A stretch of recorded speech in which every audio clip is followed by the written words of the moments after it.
សដ៏មានជ័យរាជក្រុងបូរីព្រំដែនសីមាអាត្រៀតស្ងប់ស្ងាត់ក្លិនខ្លែពុនជាឡងមាសា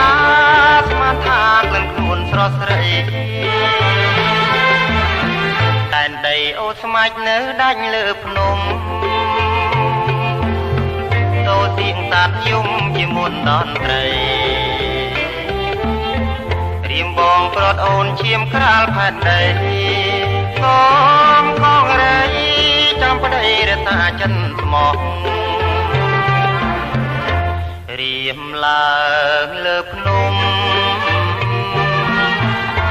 ឆ្ងាយជំរុំភ្នំគោពួងរៀមតែនឹងស្រណោះរឿងយើងទាំងអស់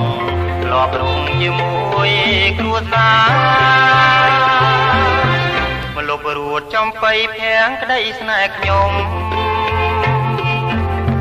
អូអំពិលទុំទំនុំវាសនាបើបងសិនខ្សែចោលថ្លៃចិនដាសូមស្នេហារសាវត្តងារយើងផង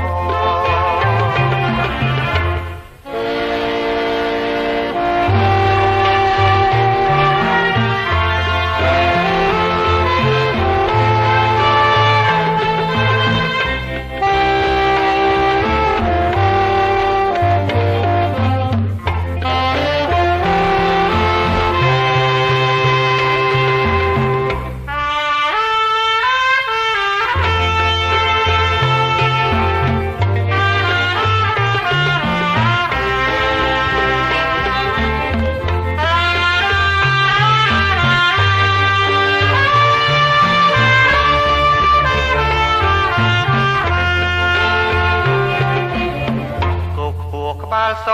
ដ៏មានជ័យរាជក្រុងបូរីព្រំដែនសីមាអាត្រៀតស្ងប់ស្ងាត់ក្លិនខ្លែពុនជាឡងងាសាស្មានថាក្លិនខ្លួនស្រស់ស្រីដែនដីអូស្មាច់នៅដាច់លើភ្នំតោសៀងតាត់យំជាមុនតន្ត្រីរៀមបងប្រត់អូនឈាមក្រាលផែនដីសូមខងរៃចាំប្តីរតាចិនស្មោះរៀមឡើងលើភ្នំឆ្ងាយជំរុំភ្នំគោពួងរៀមតែនឹងស្រណោះរឿងយើងទាំងអស់ធ្លាប់រងជាមួយគ្រួសារមកលុបរួតចំបៃភាំងក្តីស្នេហ៍ខ្ញុំអូអំពិលទុំទំនុំវាសនា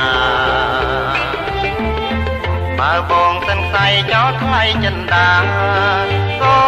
មស្នេហារក្សាបុត្រងារយើងផង